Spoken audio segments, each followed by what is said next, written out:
Everyone, I'm Tamara Marcus. I am the Linn County Sustainability Manager, and I'm going to share a bit about what I do now and kind of my journey of how I got here. So let me share my screen.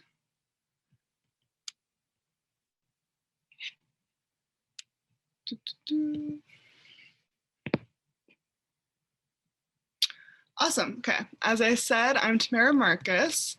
And though I'm currently the Linn County Sustainability Manager, I actually started as a climate scientist. So I actually work in northern Sweden in the Arctic.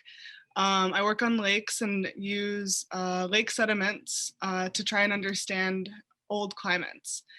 So here are a few photos of me in the field. You can see on this one on the left, this is actually us collecting a sediment core, myself and one of our undergrad students. These are the lakes that I work on.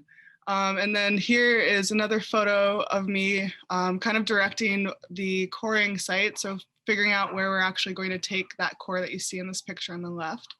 And then this is a photo of what that kind of sediment core sampling looks like. So actually taking smaller samples from this larger core. And we use these to, again, understand ancient climates and use that to understand how our climate is changing today. So I work up in Sweden. Oh, I'm gonna go back if I can. So I work up in Sweden here in Northern Europe.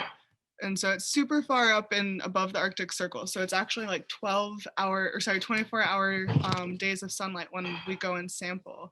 And I work on 3 different lakes, and you can see them in this diagram here. And all of these dots are sampling sites. And so this is a photo of our field site. So you can see from 2003 to 2014 to 2016, how this ecosystem has really changed. So this photo is taken from the same position every year that's represented by these 3 photos. And you can see just in a matter of 13 years, how these ecosystems are really beginning to warm to the degree where, this platform is actually now collapsing. So this is just a representative image of this ecosystem change in our field site. And so the idea is that as these temperatures increase, this drives this increased thaw, which you saw in those images previously. And what that means is that there's now more available carbon. So this carbon that has been locked up in these frozen soils is now able to move from these these ancient soils actually into these lake systems, so flowing into these lake systems. And so this impacts what is known as greenhouse gas emissions. So a greenhouse gas is just a gas that absorbs and emits energy. So if you've heard of CO2, that is kind of the major greenhouse gas. I actually work on a different greenhouse gas, but it's still a very similar concept. And so really what I try to understand is how these microbial communities, which you can see these cute little creatures in the soil, I'm trying to understand how these microbial communities actually take this newly available carbon and actually begin to eat it and emit it as, or really fart it out as these greenhouse gases. And so for those who might not know, a microbe is just a microscopic organism, so a really small organism that exists really throughout the world. So what I do is really research-based, taking samples, working in the lab, to kind of understand how our ecosystem is changing. But an equally important part of what I do is trying to understand how a warmer Arctic will also impact the communities who live there, right? So really beginning to bring this bigger concept of climate change back to this local level. And so that's really what I get to do in my current position as the Linn County Sustainability Manager. So this was a new position for the county. There are other sustainability managers in other parts of Iowa, but it's still a relatively new concept, at least within the state. And so I have the great privilege of being able to be that first sustainability manager within Linn County. And so part of what I do is trying to develop creative and innovative ways for us to reach our emission reduction goals. So some of those goals, again, going back to that CO2, the greenhouse gas that I was talking about earlier. So I've gotten to study that as a scientist, but now what I get to do is look at how we can create new programs and support our community in addressing climate change and reaching these reduction goals. So trying to reduce that those greenhouse gas amounts that are coming from the county itself, right? So some of those goals are to decrease those greenhouse gas emissions, specifically CO2, by 45% by 2030, and actually have no emissions by 2050. Another goal for the county is to increase renewable energy. So things like solar, if you've heard of people getting solar panels, you probably have seen those wind turbines around the state itself. So really trying to develop those technologies and making those a viable option for a larger scale within our county. So really to get to 100% of just renewables. That could be solar, that could be wind, that could be an energy that we maybe don't even know about right now. But using, or at least supporting that resource and that energy resource so we can do it on a larger scale within the county. And so also what's important when we talk about climate change is, thinking about how when we are creating these new opportunities for us to address and respond to this changing climate, we have to think about how we do that in an equitable way. So how are we ensuring that everyone has access to these new technologies? So when some households are getting solar panels, how can we think about, a potential barrier or, something that's standing in the way of another household from getting solar, and making sure that everyone can access this really exciting resource.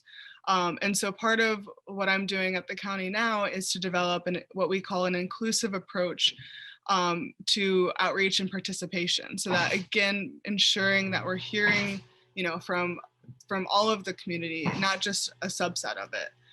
And part of that includes creating a direct line of communication between what we consider to be vulnerable communities. So communities that have some barrier in, again, accessing some of these resources.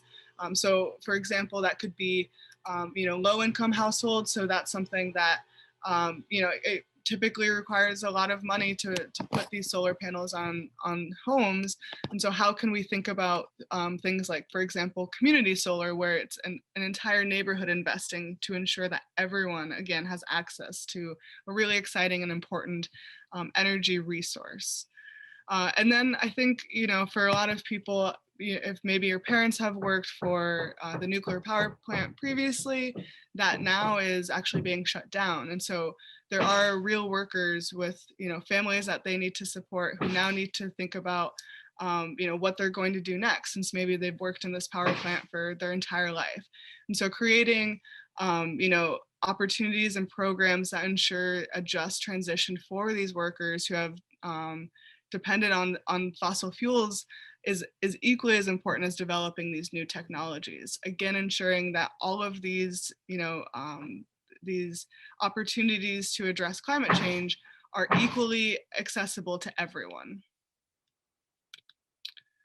And so, this new resolution that the county released in 2020, which is prioritizing what we consider to be vulnerable communities. So that includes people of color, immigrant and refugee communities, rural communities, farmers, and so people who have some kind of barrier to addressing climate change or being able to adapt to the impacts of climate change. That's how we were defining vulnerable communities.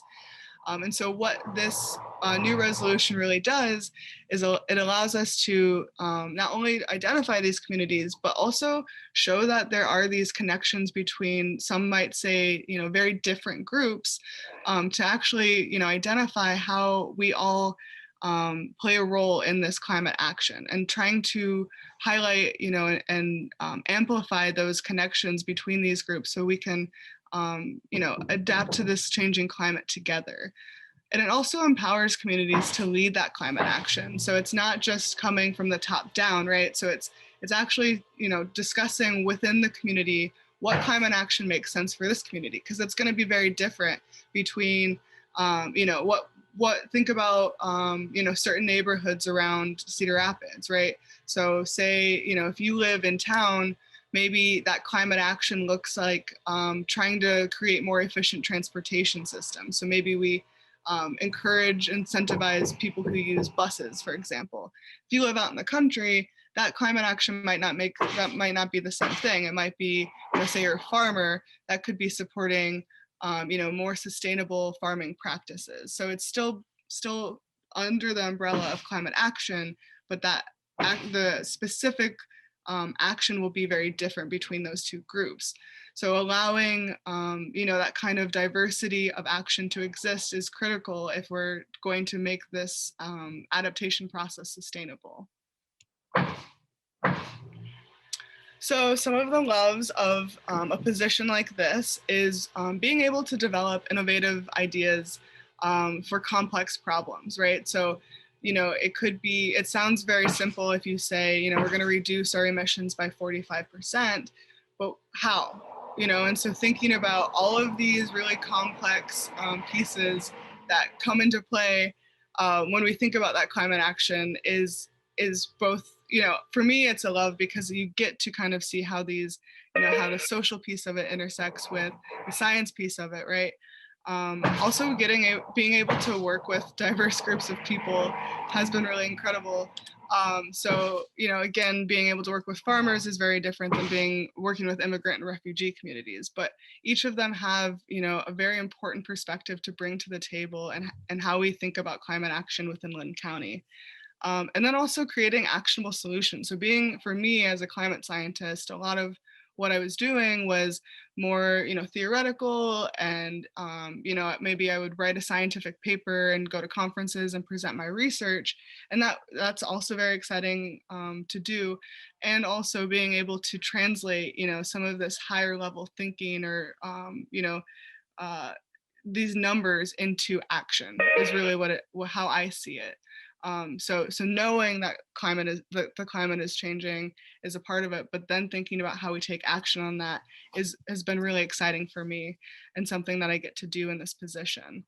Some of the challenges have been about knowing where to look for answers, right? So for a lot of this work, it's relatively new. It's very rare that humanity itself, let alone our local government, has been presented this challenge and opportunity to respond to this pretty massive force. So some of those answers aren't as developed as in other areas and other professions. So for example, something like medicine, or if you get a cold, you go to the doctor recognizes that your nose is running, you have a fever, so that might be a cold.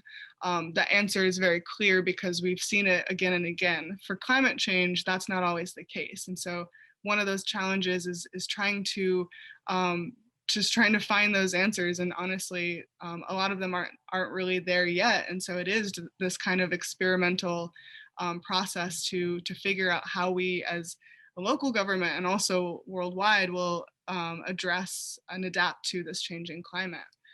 And then a big one for me has been addressing climate denialism. So for people who might not think that climate change is actually happening, or have some kind of resistance to climate action. And there are very good reasons why this might be the case. And I think, there's a level of humility and understanding of, how not taking for granted what you as an individual know. I've been very fortunate that I can, go to university, study climate change, go out into these really amazing places and see it for myself. Not a lot of people get to do that. And so I think having that understanding is really important in addressing this challenge, because I have encountered people who just don't think it exists, or if they do think it exists, just don't think it's something that we should be, spending resources on addressing. So yeah, those are kind of the two bigger challenges I've encountered. And then also, so questions about how to prepare for this career. So I have a BS in biochemistry and English. So I went to university after I finished high school. I decided to double major and did, kind of um, two different paths, I guess, or focus areas of study. And I think at the time I got a lot of questions of like, that seems like a weird combination. And I honestly just really liked English and I really like science. And so that's why I did it. I think having kind of these two different majors was really beneficial in ways that I didn't know at the time, because it allowed me to, just use different parts of my brain and, really develop this passion for English, and that's a communication of a different style. And so being able to kind of have, to think in two different kind of, I guess, like thought brain spaces, if you will.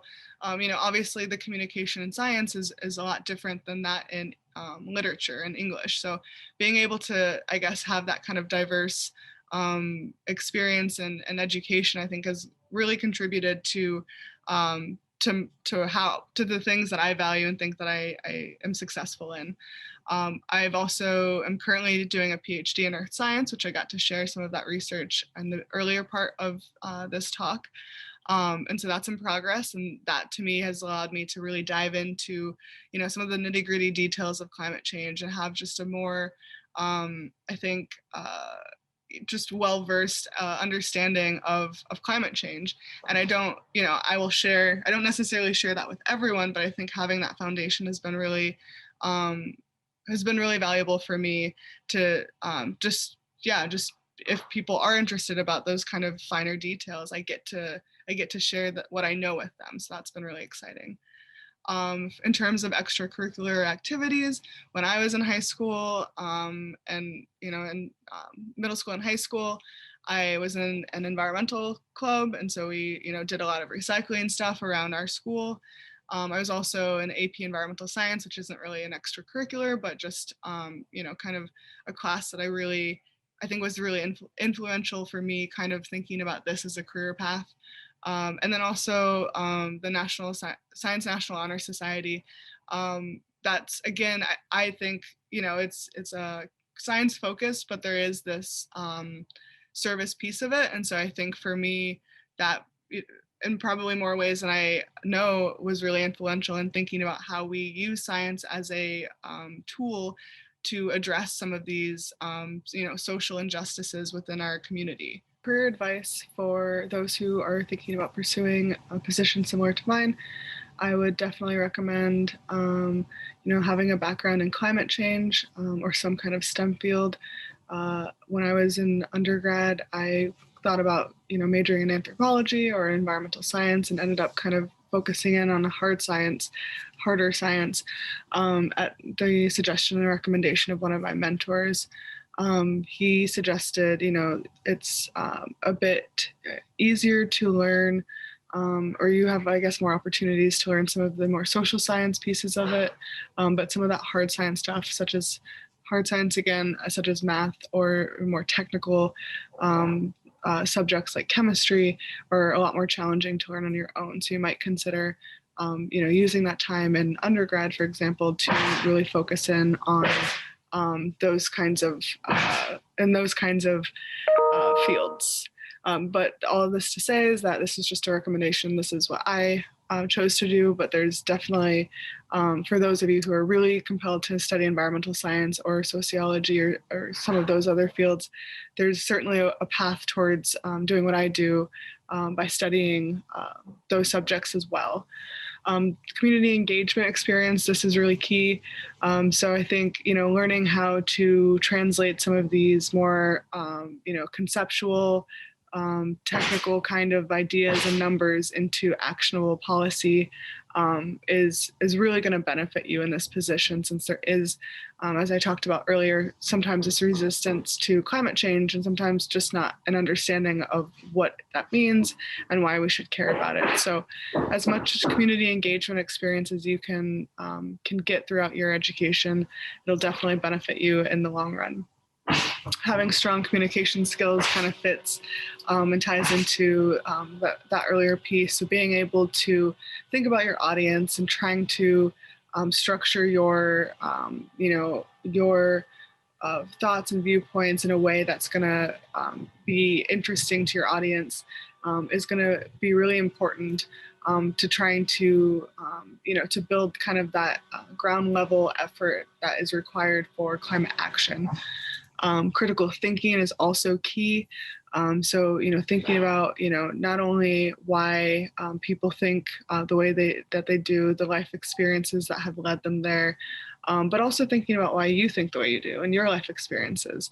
So being critical, constructively critical in evaluating kind of what you know and how you know it, and having a level of empathy and humility and for those who might not have had the same life experiences, and so consequently maybe think a different way.